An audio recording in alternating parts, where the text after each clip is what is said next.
राम जन्मभूमि विवाद दरअसल भारतीय जनता पार्टी का दिया हुआ नहीं है। ये फसल जो है वो भारतीय राष्ट्रीय कांग्रेस नाम की पार्टी ने बोई थी। दरअसल अयोध्या का जो भी श्रेय भारतीय जनता पार्टी लेना चाहती है वो केवल और केवल इसलिए लेना चाहती है कि कांग्रेस पार्टी करने में विश्वास रखती है, बोलने में विश्वास नहीं रखती है और सच बात को भी बोल नहीं पाती। जैसे मोदी जी का नारा सबका साथ, सबका विकास, सबका विश्वास, वैसे ही कांग्रेस का नारा सेकुलरिज्म की तो धज्जी पहले उड़ चुकी इस देश में। आज एक चौंकाने वाली बात कह रहा हूं, सुन लीजिए। प्रधानमंत्री जी 5 अगस्त को करेंगे, भाजपा अगर अगले चुनाव में कमजोर होगी तो फिर होगा शिलान्यास। निरपेक्षतावादी चेहरा बनाते बनाते पर्दे के पीछे से वो काम कर गए हैं जो भारतीय जनता पार्टी 10 साल के बाद भी नहीं कर पाएगी। हमने अपने लोगों को हराया लेकिन उस सेकुलरिज्म को नहीं हारने दिया। ये इतिहास 70 वर्षों तक हमने दोहराया, लेकिन अब हम ऐसा नहीं करेंगे।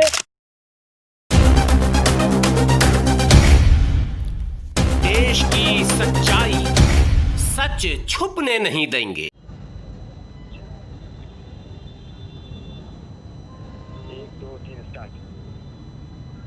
जी, जिस तरह प्रधानमंत्री अयोध्या राम मंदिर के शिलान्यास में जाएंगे तो इसको आप कैसे देखते हैं? एक सेकुलर देश में ये कहां तक सही है कि एक प्रधानमंत्री मंदिर के उद्घाटन में जाए, शिलान्यास हो जाए? नहीं, शिलान्यास में जा क्यों रहे? शिलान्यास तो उसका बहुत एक ज़माना हो गया शिलान्यास हुए, और देश को पूरी तरह से पता है, देश को मालूम है कि 1986 में स्वर्गीय राजीव गांधी जी ने अयोध्या जाकर स्वयं राम जन्मभूमि की आधारशिला रखी थी। और सिर्फ आधारशिला रखी ही नहीं थी बल्कि उस 86 के उनके राजीव गांधी के द्वारा किए गए इस कारनामों के बदौलत पूरे भारत में सांप्रदायिक तनाव बढ़ा, जिसके परिणाम स्वरूप भागलपुर, मेरठ, मलियाना, मुजफ्फरनगर, मुरादाबाद और फिरोजाबाद इत्यादि इत्यादि भारत के कई नगरों में सांप्रदायिक दंगे हुए हैं। मैं आपको ये बताना चाहता हूँ कि एक मुर्गी को 3 बार 4 बार हलाल करने वाली कहावत बिहार में आपने सुनी होगी कि भाई एक मुर्गी को कितने बार आप हलाल करेंगे। राम जन्मभूमि विवाद को पहले समझना होगा, फिर ये पुराने जख्म को कुरेदने की बात हो रही है। राम जन्मभूमि विवाद दरअसल भारतीय जनता पार्टी का दिया हुआ नहीं है, और आज जो कुछ प्रधानमंत्री जी करने जा रहे हैं, यानी कि खेती काटने जो जा रहे हैं, ये फसल जो है वो भारतीय राष्ट्रीय कांग्रेस नाम की पार्टी ने बोई थी, और उस फसल को खाद, पानी सब कुछ इसी दल ने दिया था। दरअसल अयोध्या का जो भी श्रेय भारतीय जनता पार्टी लेना चाहती है वो केवल और केवल इसलिए लेना चाहती है कि कांग्रेस पार्टी करने में विश्वास रखती है, बोलने में विश्वास नहीं रखती है और सच बात को भी बोल नहीं पाती है। एक, या तो कांग्रेस पार्टी पर्दे के पीछे से सब काम करना तो चाहती है, आपने सेकुलर देश की बात की इसलिए मैं ये बातें कह रहा हूँ, लेकिन फ्रंट पर वो अपने चेहरे को जो है वो सेकुलर दिखाना चाहती है। और कांग्रेस की यही डबल पॉलिसी ने भारतीय जनता पार्टी को मौका दे दिया। अब आपको मैं चाहता हूं, आपने ये सवाल किया तो अगला सवाल आप ना करें, मैं इस पर कुछ 2-4 लाइन बोल दूं। और ये 1949 का डिस्प्यूट है और 1950 में संविधान लागू हो गया भारत में 26 जनवरी में। कांग्रेस ने सबसे पहले संविधान लागू होते ही 10 अगस्त 1950 को भारत के गरीब मुसलमानों का आरक्षण छीन लिया, और वो भी अध्यादेश के माध्यम से छीना। प्रेसिडेंटल ऑर्डर लाया गया 10 अगस्त 1950 को, यानी जो गरीब मुसलमान SC कोटे में जाते और कुछ लाभ लेते और आगे बढ़ते, मुख्यधारा से जुड़ते, मेन स्ट्रीम में आते, कांग्रेस ने अध्यादेश लाकर उनके इस मौलिक अधिकार को छीन लिया। तो कहाँ रहा सेकुलरिज्म?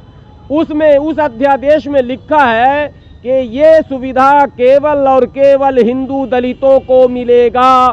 तो संविधान में हिंदू और मुस्लिम के नाम पर सुविधा देने और सुविधा छीनने का काम कांग्रेस ने शुरू किया। तो साहब ज़रा मुझे ये बताइए कि कहाँ रह गया ये सेकुलरिज्म, और ये नारा के अलावा और क्या रह गया। जैसे मोदी जी का नारा सबका साथ, सबका विकास, सबका विश्वास, वैसे ही कांग्रेस का नारा सेकुलरिज्म। सेकुलरिज्म की तो धज्जी पहले उड़ चुकी इस देश में। अब आगे आप बढ़िए, 1948 में चुनाव हुआ था, उपचुनाव, अस्थायी सरकार का गठन होना था। बड़ा रोमांचक कहानी सुना रहा हूँ, और जो दर्शक है उनसे कहना चाहता हूँ, एक किताब है और जनसत्ता एक अखबार बहुत मशहूर है, आप उसमें भी कई बार ये आर्टिकल छपा था। आप फैज़ाबाद जाएंगे, वहाँ एक बहुत प्रसिद्ध लेखक भी हैं और संपादक भी हैं, शीतला सिंह जी ने एक किताब लिखी है, राम जन्मभूमि बाबरी मस्जिद का सच। उस किताब को लेकर पढ़िए, वो है पूरा हिस्टोरिकल माने बुक है वो। 1948 का जिक्र करते टाइम शीतला सिंह लिखते हैं कि आचार्य नरेंद्र फैज़ाबाद के बहुत कद्दावर नेता हुआ करते थे और कांग्रेस के नेता हुआ करते थे। जनसंघ उस जमाने में था, लेकिन जनसंघ का कोई आधार नहीं था आचार्य नरेंद्र की किसी बात पर, बल्कि यूं कहिए कि राम जन्मभूमि की बात पर ही कांग्रेस से खटपट हो गई गोविंद बल्लभ पंत से, और उन्होंने कांग्रेस छोड़कर सोशलिस्ट कांग्रेस पार्टी बना ली। और जब उपचुनाव आया तो कांग्रेस को ये लगा कि अगर, चूंकि आचार्य नरेंद्र जो थे वो बहुत कद्दावर लीडर थे और उनका प्रभाव था अयोध्या और फैज़ाबाद में। उस समय फैज़ाबाद, अयोध्या, सीतापुर ये सब एक विधानसभा क्षेत्र हुआ करता था। तो कांग्रेस को ये लगा कि इस उपचुनाव में तो आचार्य नरेंद्र जीत जाएंगे और कांग्रेस का उम्मीदवार हार जाएगा। तो फिर कौन सा मुद्दा उठाया जाए, सामाजिक मुद्दा, आर्थिक मुद्दा, शैक्षणिक मुद्दा या धार्मिक मुद्दा। तो कांग्रेस के नीति निर्धारकों ने, जिसमें गोविंद बल्लभ पंत शामिल हैं जो वहां के पहले मुख्यमंत्री हैं कांग्रेस के उत्तर प्रदेश के, उन्होंने तय किया कि नहीं, धार्मिक मुद्दा उठाया जाएगा और राम जी का मुद्दा उठाया जाएगा। और 1948 के उपचुनाव में इतने जोर शोर से कांग्रेस ने देवरिया से एक बड़े आश्रम में रहने वाले संत को उठाकर लाया और आचार्य नरेंद्र के खिलाफ प्रत्याशी बना दिया। और प्रत्याशी बनाकर उस संत ने सौगंध राम की खाते हैं। आज के नौजवान को लग रहा है कि भाजपा ने ये नारा दिया, ये नारा उसी समय कांग्रेस के उम्मीदवार ने दिया कि हम मंदिर यहीं बनाएंगे, और आचार्य नरेंद्र को धर्म विरोधी और हिंदू विरोधी साबित करवाकर चुनाव हरवा दिया। कांग्रेस का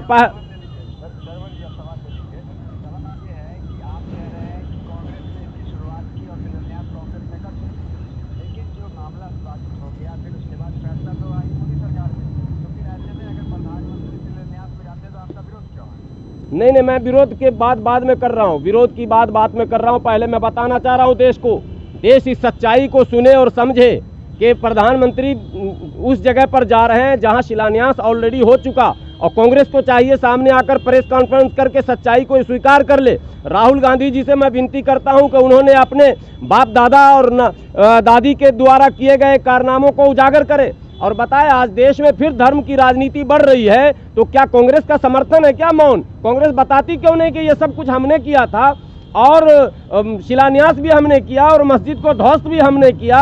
और आप अदालत की बात करते हैं, तो अगर अदालत ने 2019 में निर्णय दिया तो फिर 1986 में शिलान्यास करने वाले को जेल मिलेगा कि नहीं मिलेगा? अदालत ने अगर 2019 में निर्णय दिया तो 1992 में मस्जिद तोड़ने वाले को जेल भेजा जाएगा या नहीं भेजा जाएगा? साहब, सब कौन सा आप मैंने किस अदालत की बात कर रहे हैं, किस लोकतंत्र की बात आप कर रहे हैं, और आप बार बार सेकुलरिज्म की बात कर रहे हैं। ये तो बात समझ में नहीं आ रही है कि जिसने शिलान्यास किया वो देश का प्रधानमंत्री, और जिसने क्या कहते हैं मस्जिद को ध्वस्त किया उस समय कांग्रेस की सरकार, कांग्रेस के प्रधानमंत्री। तो सब कुछ हो चुका था, अब उसी को फिर से, चूंकि ये मुद्दा खत्म ना हो। और ये प्रधानमंत्री जी आज जा रहे, एक चौंकाने वाली बात कह रहा हूं, सुन लीजिए। प्रधानमंत्री जी 5 अगस्त को करेंगे, भाजपा अगर अगले चुनाव में कमजोर होगी तो फिर होगा शिलान्यास। जिंदगी भर ये इसी में लपेट के रखेंगे इस देश को। यहाँ धर्म की राजनीति होनी है, चूंकि इनके पास एक मौका है कि धार्मिक उन्माद फैलाकर ही मनुवाद स्थापित करना है। दरअसल संविधान को मिटाना है। जिस डेमोक्रेसी की बात हो रही है वो झूठ, जिस आप सेकुलरिज्म की बात कर रहे हैं ये मखौल है। सेकुलरिज्म नाम की कोई चिड़िया पूरे भारत में कहीं उड़ती हुई दिख ही नहीं रही अभी तक। तो कहाँ पर है? कौन नेता है जो अपने आप को सेकुलर कहता है? मैं जुबान जब खोलता हूं तो बहुतों के नाम फिर उगल दूंगा, लेकिन मैं चाहता नहीं हूं कि पुराने गड़े मुर्दे उखाड़ूं। इस देश में ऐसे ऐसे सेकुलर लीडर तथा कथित माने धर्मनिरपेक्ष कहने वाले नेता हैं जो अपने आप को धर्मनिरपेक्षतावादी चेहरा बनाते बनाते पर्दे के पीछे से वो काम कर गए हैं जो भारतीय जनता पार्टी 10 साल के बाद भी नहीं कर पाएगी। तो ये बहुत विडंबना है। भारत के माइनॉरिटी को विशेष करते कि SC ST को तो मैं अब ज़्यादा कहूँगा नहीं, SC ST को तो आदत पड़ी है, वो रोज़ नई पार्टी बन रही है, नई टूट रही है, रोज़ ग्रुप बंदी हो रही है, इनको आदत पड़ी हुई है, ये उसी में रहेंगे घूम घाम के। माइनॉरिटी को अब ये सोचना पड़ेगा कि सेकुलरिज्म शब्द के नाम पर हम वोट नहीं देंगे भाई। हमने जो ये मेरा जो शोषण हुआ है 70 वर्षों में, जो तुष्टीकरण हुआ, जो भाजपा कहती है, सुन लीजिए ये भाजपा की जुबान है, मुस्लिम तुष्टीकरण, ये सच्ची बात है, इसमें दम है कि मुसलमानों का तुष्टीकरण हुआ और आज भी हो रहा है। और हम कहीं ना कहीं यही लफ्ज़ ढो रहे हैं, secular secular secular, not secular. India में सेकुलर सिर्फ नाम रखा गया है।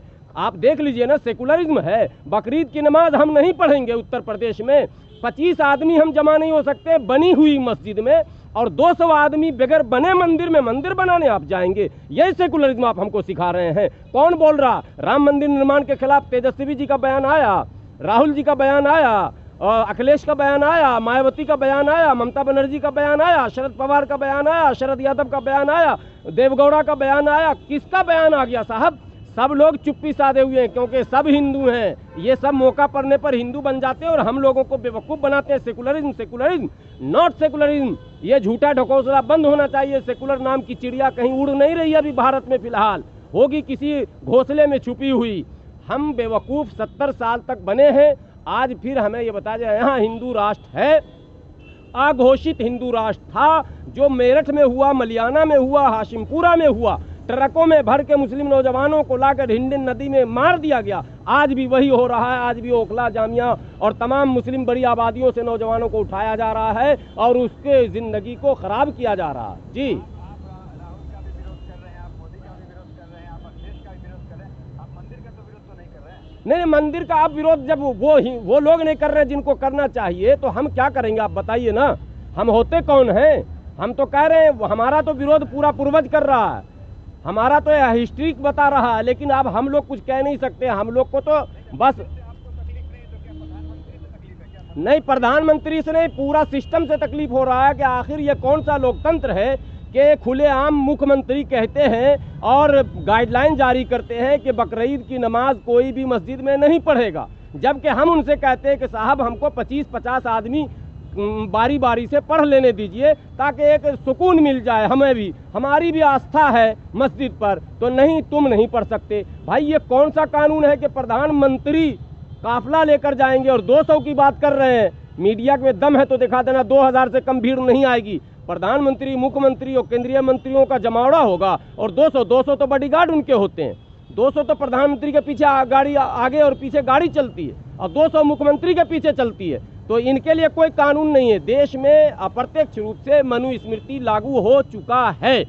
अब मनुस्मृति को फॉलो अगर भारत का SC ST OBC कर रहा है, इसलिए मैंने अखिलेश का नाम लिया, इसलिए मैंने तेजस्वी जी का नाम लिया, इसलिए मैंने मायावती जी का नाम लिया। इन लोगों ने अपने घुटने टेक दिए हैं, ये मनुस्मृति पर चलेंगे तो चलने दीजिए। भारत के मुसलमानों को सोचना है कि हम किस पर चलेंगे और कैसा भारत हम देखना चाहते थे और कैसा भारत होना चाहिए। आज की स्थिति में ये कहा जा सकता है कि हमारा सपना चकनाचूर हो चुका है।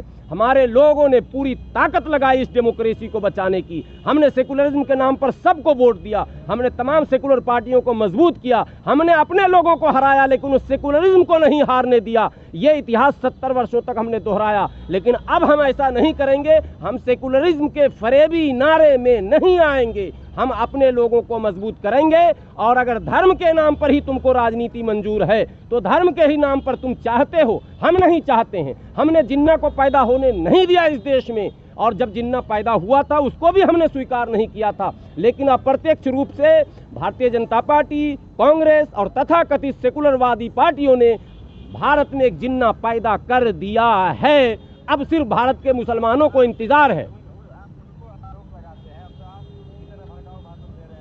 नहीं, भड़काऊ भाषण नहीं दे रहे हैं, ये हमको मजबूर कर रहे हैं कि तुम उधर जाओ। हम जाना नहीं चाहते, हम सेकुलरिज्म की बात करते, हम धर्मनिरपेक्षता की बात करते, हम संविधान की बात करते, हम लोकतंत्र की बात करते हैं। ये कहते नहीं, तुम्हारा लोकतंत्र गया तेल लेने, हम तो वही करेंगे जो हमारे मनुस्मृति में लिखा है। और सिर्फ भाजपा कहती तो हमें कोई गिला नहीं होता, सिर्फ संघ कहता तो कोई गिला नहीं होता। अप्रत्यक्ष रूप से ये सारे सेकुलरवादी पार्टियां यही कहना शुरू कर चुके हैं, चाहे वो मौन धारण करके स्वीकृति दे रहे हैं या बोलकर, दोनों समर्थन कहलाएगा। कोई चुप है तो समर्थन है उसका। इसलिए हम तो कहते हैं भाई अपना अपना वोट अलग करो और देखेंगे सरकार बनाते टाइम क्या। नहीं, क्यों समर्थन है? गलत हो रहा है ना, असंवैधानिक काम हो रहा है। प्रधानमंत्री संवैधानिक पद पर रहेंगे, स्टेट को रिलीजियस वर्क में कहीं भी इंटरेस्ट नहीं होना चाहिए। सरकार में रहते हुए कोई भी व्यक्ति मंदिर दर्शन को जा सकता है। सुनिए, इस बात को सुनाइएगा, मंदिर दर्शन को जा सकता है, मंदिर निर्माण को नहीं जा सकता है। कानून के खिलाफ हो रहा काम भारत में। तो जब कानून की धज्जी उड़ रही है और ये लोग चुप हैं, ये लोग चुप इसलिए हैं कि लोग को लगता है कि अगर हम बोलेंगे ना तो हमें भी हिंदू विरोधी घोषित कर दिया जाएगा। तो भैया यही आप डरते रहिए जी। कतई नहीं, प्रधानमंत्री, मुख्यमंत्री, केंद्रीय मंत्री किसी को भी मंदिर, मस्जिद, गुरुद्वारा, चर्च के निर्माण में, उसके भूमि पूजन में कतई जाने का संवैधानिक अधिकार नहीं है। अगर वो जाते हैं तो दुरुपयोग कर रहे हैं पावर का। शिलान्यास जगत गुरु शंकराचार्य सनातन धर्म में उत्तम, सर्वोपरि, सर्व स्वीकार और सबसे बड़े धार्मिक गुरु होते हैं। ये अधिकार केवल और केवल उनको है। अन्यथा आपको अगर और इससे भी बेहतर करना था तो जिन लोगों ने राम मंदिर आंदोलन में अपनी बलि दी है, इस लड़ाई को लड़ा था, उनके परिवारजनों के हाथों से आप डलवा देते। बड़े बड़े साधु हैं, संत हैं, बैठे हुए आपके यहाँ महंत हैं, आप उनसे नहीं डलवाएंगे और आप प्रधानमंत्री और मुख्यमंत्री अब मंदिर बनाएंगे तो secular state, what is meaning of secular state? कहाँ से रह गया ये? कौन इसको डिफाइन कर पाएगा? जरा हमको कोई वकील समझा दे सेकुलरिज्म का मान है।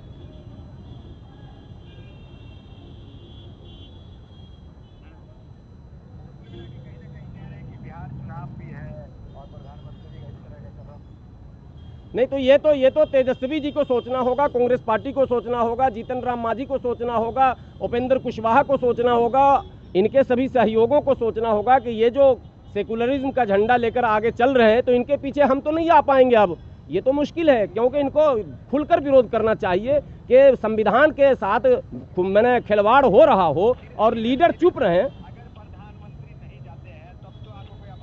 नहीं, तब आपत्ति क्यों होगी? वो कार्यक्रम तो होगा, कोर्ट ने निर्णय दे दिया, बने, वो बनता रहे, पहले भी बना अच्छे।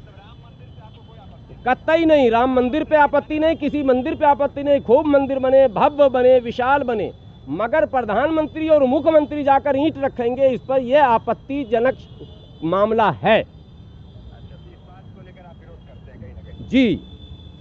अच्छा, तो फिर क्या अगर मंदिर का शिलान्यास होगा, भूमि पूजन होगा, तो क्या मुसलमान को भी इस तरह से बुलाया जाएगा तो आप लोग जाना पसंद करेंगे? नहीं, क्यों जाएंगे हम लोग? मतलब हम लोगों का क्या मतलब बनता है जाने का?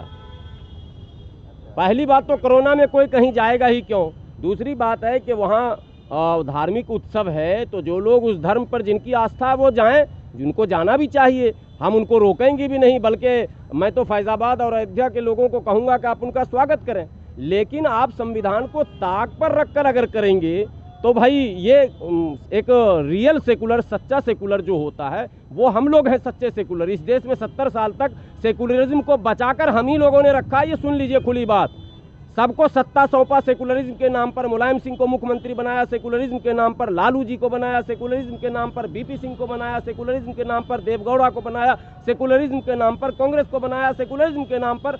जितने प्रधानमंत्री और मुख्यमंत्री बने हैं 100% वोट हम लोगों ने सेकुलरिज्म के नाम पर डाला। लेकिन अफसोस के साथ ये कहना पड़ता है कि जिस सेकुलरिज्म को हम लोग मजबूत करना चाहते थे उसी की धज्जी उड़ा दी गई, उसको तार तार कर दिया गया और पूरी तरह से समाप्त कर दिया गया।